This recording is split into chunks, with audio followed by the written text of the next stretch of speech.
ислама вся земля делится на две части.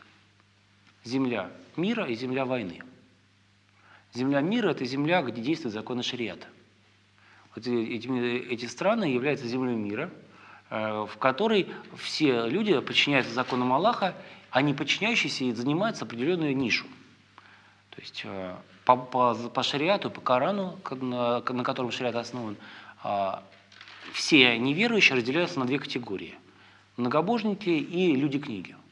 Многобожники – это люди, не признающие авторитета священных писаний, не почитающие Бога Творца, например, там, атеисты, например, там, буддисты, например, индуисты, там, шаманисты, кто угодно.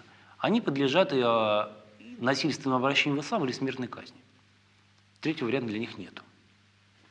Вот, люди Писания, то есть в Коране не перечислены как христиане, иудеи и зороастрийцы. Эти люди, они имеют право существовать, им дается почетное право на жизнь, при условии то, что они не будут выступать против ислама, не будут критиковать ислам, не будут проповедовать и будут при этом платить ряд налогов.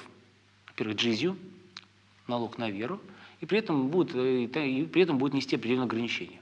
Например, в странах ислама христиане были обязаны носить кресты на спинах, они обязаны были жить в домах не выше одного этажа, не имели права ездить на лошади, и ряд других ограничений было связанных с их жизнью. Джизья была обычно от 80 до 150% дохода. То есть 150%, то есть ты должен был еще от себя приплатить, кроме того, что еще заработал. При этом, естественно, христианин, он находится в таком, будучи гражданином второго сорта, он подвергается притеснению определенным, но все-таки его жизнь гарантирована исламом. Это надо тоже объективности ради признать. И нельзя говорить, что ислам требует уничтожения всех христиан. Это будет не совсем точно, не совсем корректно. Вот.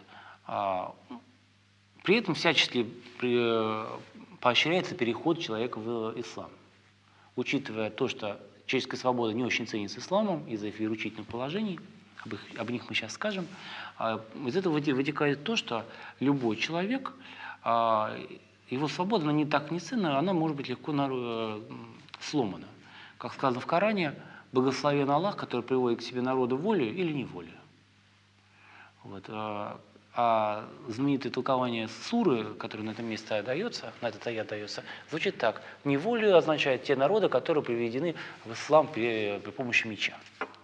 И вот из-за этого существует ряд таких страшных высказываний. Например, если христианин в присутствии двух мусульман высказать желание стать мусульманином, он считается мусульманином, и любая попытка отказаться потом от этого, она приводит к смертной казни, потому что за уход из ислама полагается смертная казнь или пожизненное заключение. Но обычно пожизненное заключение никто не использовал. В редчайшие случаи были, когда использовалось пожизненное заключение. Чаще всего смертная казнь использовалась и используется до сих пор. Самый последний пример смертной казни за принятие христианства был в 2005 году. В Саудовской Аравии был казнен христианин из Филиппин. В Йемене был случай, в 2004 году была казнь принявшего православие человека, Георгия. Вот, поэтому это нормы, которые действуют до сих пор в шариатских странах.